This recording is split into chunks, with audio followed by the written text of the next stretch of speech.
I don't know. I'm not an expert, clearly, as you can tell. But I'm just rambling now. Okay, this is just terrible. I need to just basically do it again. And so all of that kind of led me to bleh.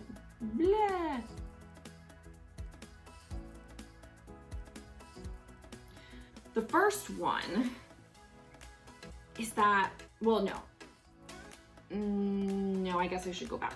Okay, so let me tell you what I did while, no, that's not gonna work. I make notes and then I don't even look at them. What's up, resellers? I'm Rebecca and you are watching Rebecca the Reseller. Thanks for joining me today, where I'm going to share 5 reasons why I think I'm never going to the thrift store ever again. That's right, ever again. Okay, well, maybe not ever again. I'm sure I'm gonna wanna go just for, poops and giggles from time to time, but honest to God, I really feel like I am cutting out the bins, cutting out retail thrift stores from my normal method of sourcing, from my strategy, for my business, for real. This is for real, I promise. Stay tuned for everything I have to say. Okay, so given everything that has been going on, I, like a lot of you, like all of us resellers, have had to figure out ways to get inventory without actually going into a thrift store. Many of the thrift stores were closed, if not all of them. The bins were closed, if not all of them. Like, there was a period of time where there was no thrifting, the day of no thrifting. And so, or the month or the whatever. And so we all had to kind of figure out new ways. We were asking friends and family, we were doing local pickups, we were ordering things on Poshmark, ordering things on ThredUp, ordering things on whatever, eBay, and finding ways to make it work, right? Relisting things, diving into our death piles, cleaning out our closets. We were being resourceful, and that's great. And I think it's awesome. And I think there are a number of us that are probably still not going to the thrift stores as much, or if not at all. Now, personally for me, I can't go right now. Gio is home with me. My husband works out of the home and I'm home with Gio. And normally Gio would be in like a camp, part-time a little bit over the summer, just to keep him in the habit of going to like school. And we didn't do that. So he is home with me all the time, 24 hours a day. It's fun. Anyway, so we're having a great time. We're doing our own little mini camp and doing a lot of fun projects, but it's keeping me from going to the thrift store. We're just really huddling down at home. And so I haven't been to the thrift store in 4 months. 4 months. That was the last time. I can't believe it. It's been 4 months. I looked at my last receipt from Goodwill and it was like mid-February. So 4 months I have not been to the thrift store. And I've kind of missed it a little bit. I get a little itchy where I'm like, I've got major FOMO. I feel like, there's good stuff in a bin that I should be digging through right now. Or think of all the Lululemon on the activewear rack at the Goodwill that I used to always find stuff at. Like, I have a little bit of that, I'm not gonna lie. But more positives have come out for me than negatives about not going to thrift stores. And that's why I'm seriously considering and going to share with you all the reasons why I feel like I don't know that I'm gonna go back to my normal thrifting practices. Like, maybe I'll go to the bins once a month when I feel it's safe, once Gio's back in school, if he ever goes back to school. And maybe I would stop at the retail Goodwill with, all my full gear on, perhaps. But honestly, I'm not gonna do what I used to do. Like, no, I used to go to the bins 2-3 times a week. I used to go to the retail Goodwill 2-3 times a week. Like, I'm not gonna do that anymore, and I'll tell you why. And how I kind of came to this conclusion is that my sales really haven't changed. Like, yes, initially when everything started happening, there was a dip and I kind of got worried, but really things are right exactly overall where they were before. They were right, like everything is the same. My sales are generally the same. My COGS have gone up slightly, I will say that, but I'm changing things now. I was doing a lot of one-off sourcing on Poshmark originally, and that brought my COGS pretty high. And now I've kind of settled into a few practices that won't be doing that anymore. So they're gonna go up a little bit because I'm not shopping at the bins, but it's not drastic enough for me to be very concerned. So my sales have been the same. I haven't, had that much increase in my COGS. I've gotten a lot of time back and I feel better and more energized about reselling. So let's explore these 5 reasons. And then make sure you stay till the end to find out what my non-thrift store strategies are.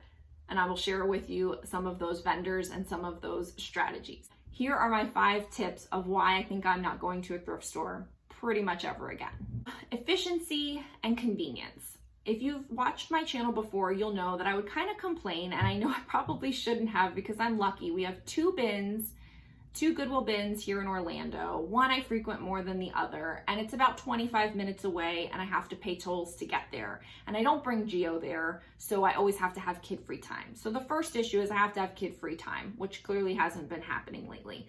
You need kid-free time. I need 25 minutes to get there. I need 25 minutes to get home. I need to be paying for gas and tolls, and I need to have the time to make it worth the trip to go and shop and hope to come home with a decent amount of stuff to have made the whole thing worthwhile. And sometimes that happened and sometimes it didn't. Sometimes I'd go to the bins and I just wouldn't find a lot, or it wouldn't be that great, and I'd be pissed that I spent 3 or 4 hours of the day, sometimes hiring a babysitter or whatever, going to the bins to find things that weren't that great. So not going to the bins or not going to a Goodwill retail has become extremely efficient and convenient in that I'm not actually spending time going through bins or going through racks. I'm not actually spending money on gas or tolls to go there and back. I'm not actually spending that travel time. I'm not actually spending any money on travel, and I'm not actually picking up bad food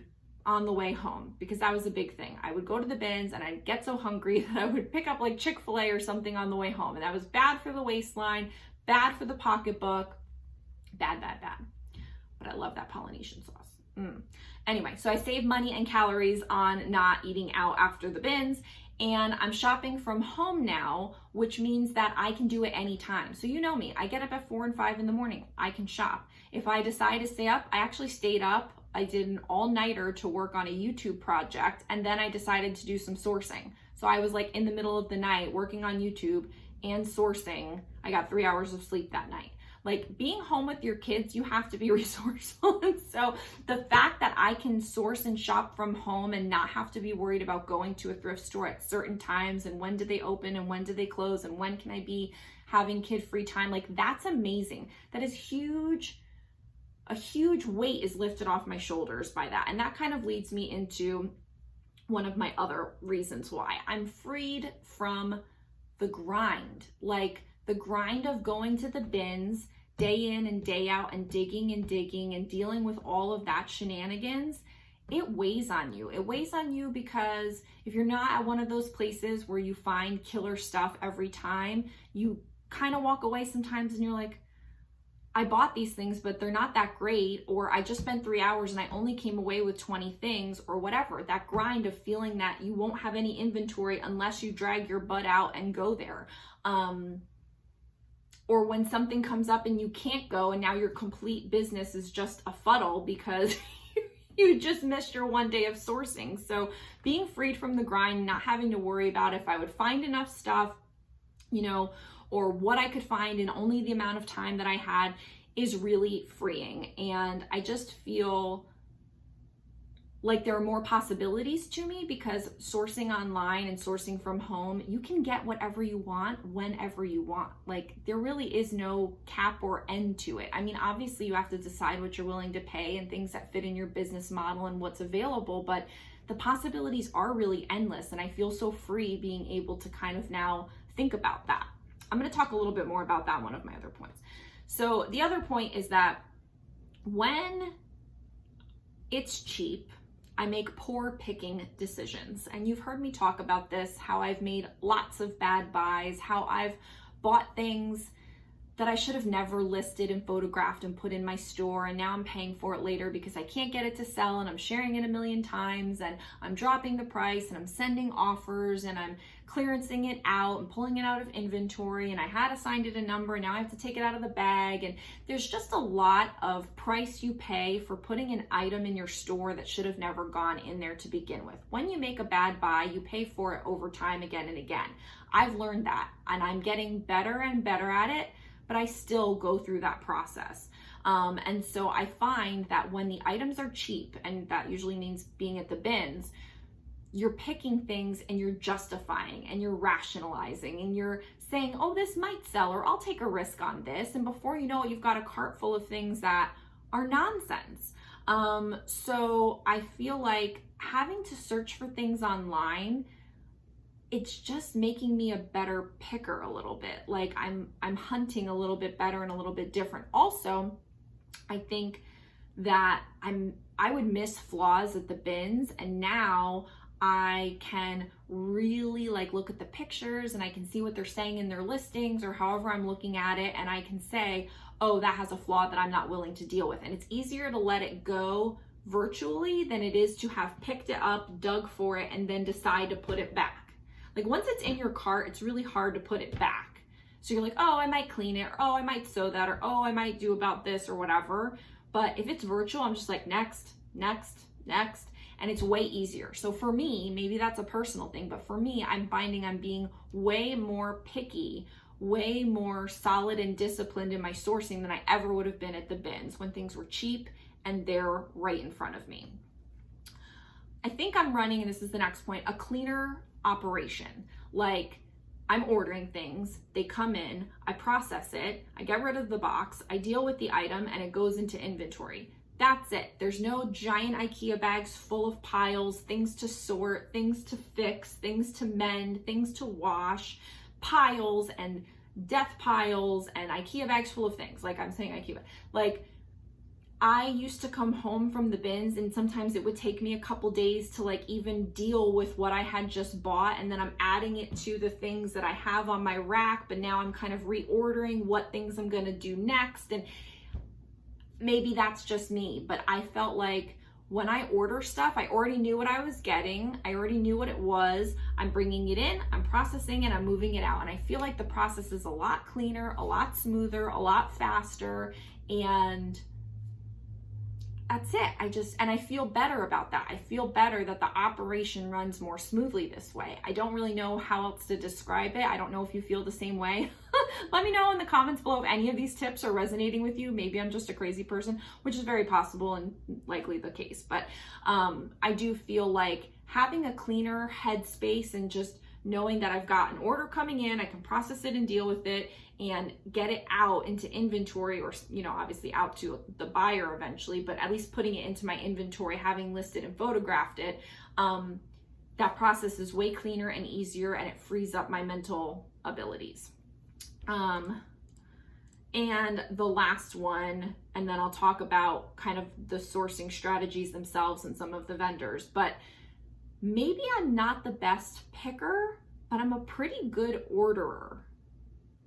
And you would think that that would be the same. Like you would think that if you went to the good, and maybe for you it is the same, but when I go to a thrift store, I think I just get like befuddled. So, you know, when I'm ordering, like I said before, I'm able to make more disciplined decisions. So I put in my notes, lots of the stuff that I'm selling now that I've ordered online, I feel like is selling faster than some of the stuff that I picked before.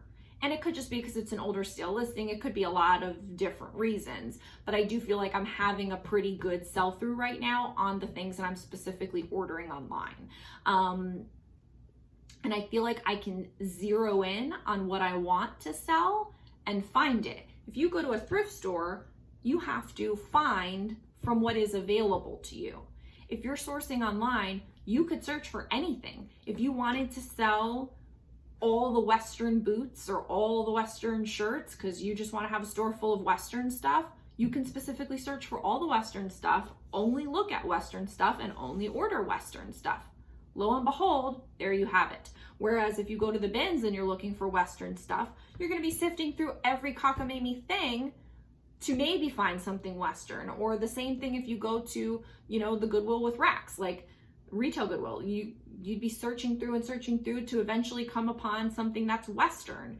And so I feel like you could not only curate a closet, but you could really focus in on higher sell-through items, higher value items, specific brands you want to focus on, specific fabric contents. You know me, I love cashmere. What if I just said I haven't done that yet. Maybe I should, like, only look for cashmere items. Like, that would be awesome. And that's only what I purchased from here on out, that would be pretty cool. But like, do you know what I'm saying? Like, I feel like I can not be limited by ordering like I was limited by picking. And so that is good.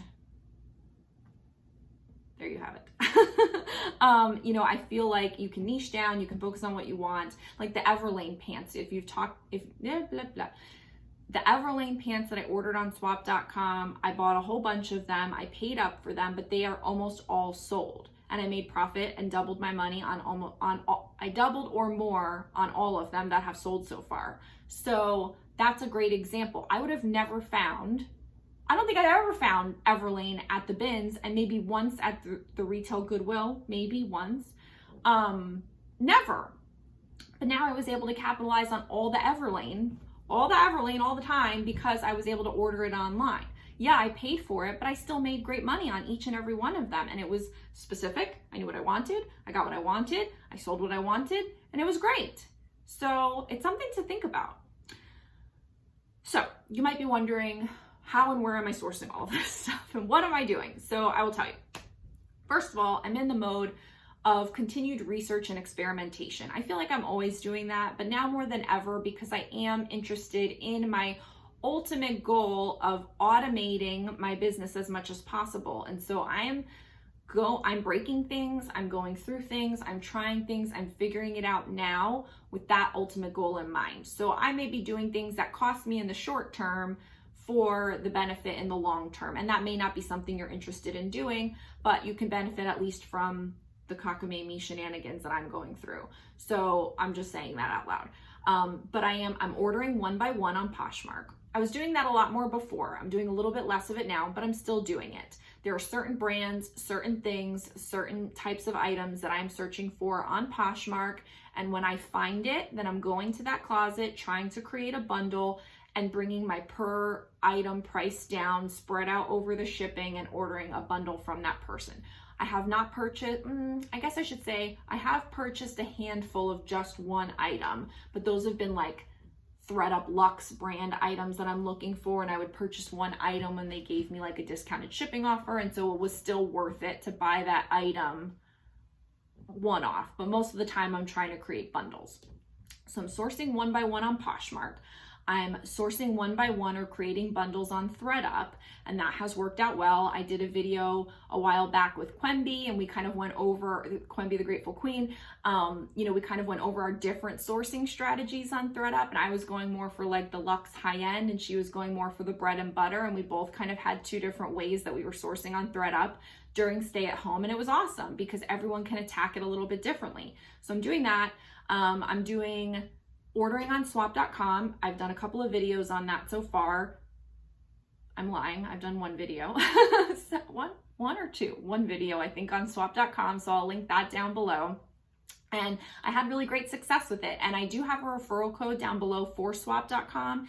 If you would like to order from them, use my link.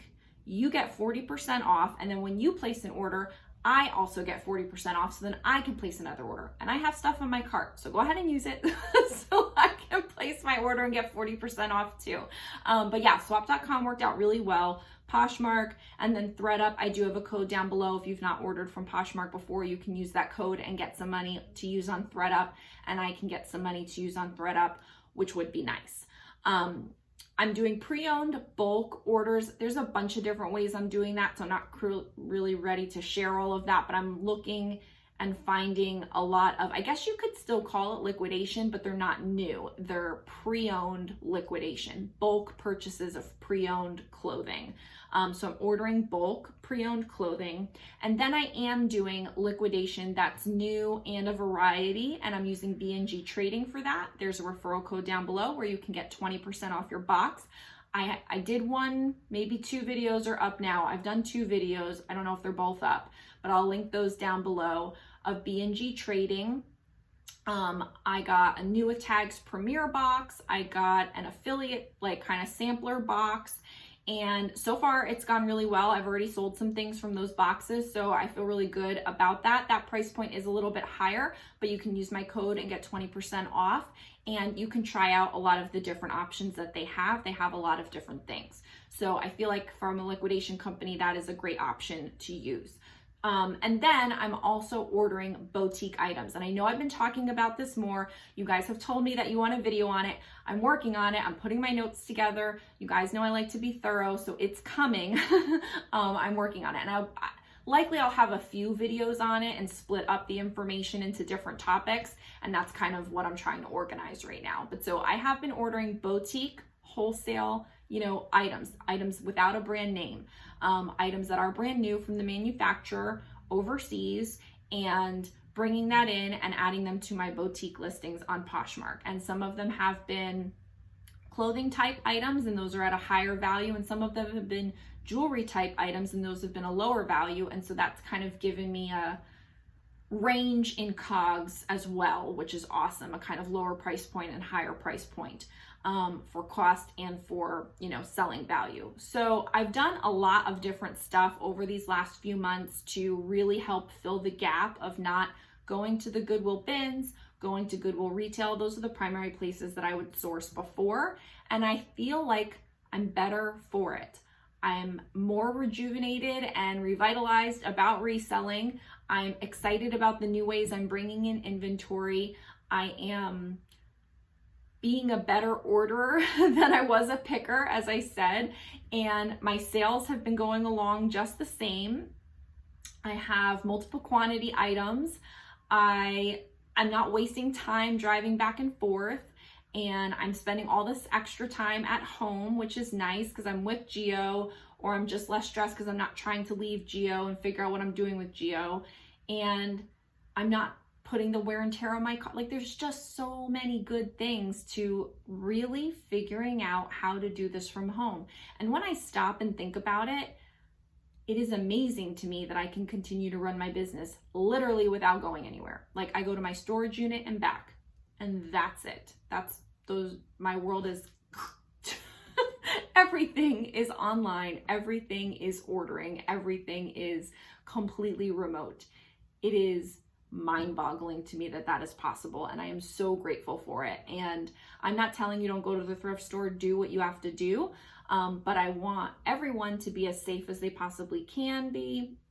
I want life to eventually go back to any kind of normal that it can as soon as possible. And so maybe if we all try to stay home a little bit more, but still put money into the economy from home, maybe this can be over sooner. So these are my thoughts. These are the reasons why I really feel like I'm not going back to a thrift store anytime soon. Again, I will probably step foot in one at one time or another. I'm thinking once Gio goes back to school, maybe I'll hit the bins once a month, and I'll go to Goodwill retail once a month, something like that, just to say that I did it and get that experience and just kind of have that as part of my life a little bit again. But as far as leaning on the bins and leaning on Goodwill retail to completely supply my business with inventory, I'm over it. I am taking it into my own hands.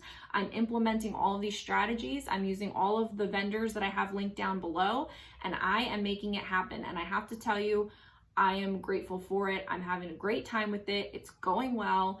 And I just wanted to share all of that with you, because you can do what you want, but I just enjoy bringing up different viewpoints and different topics and my perspective and letting you know what I think. And if this is something that you're interested in, let me know what questions you might have down below.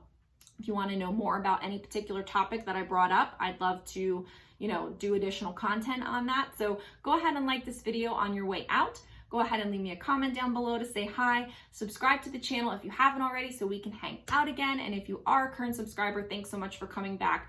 I really, really do appreciate it. And I will see you guys in the next video. Bye.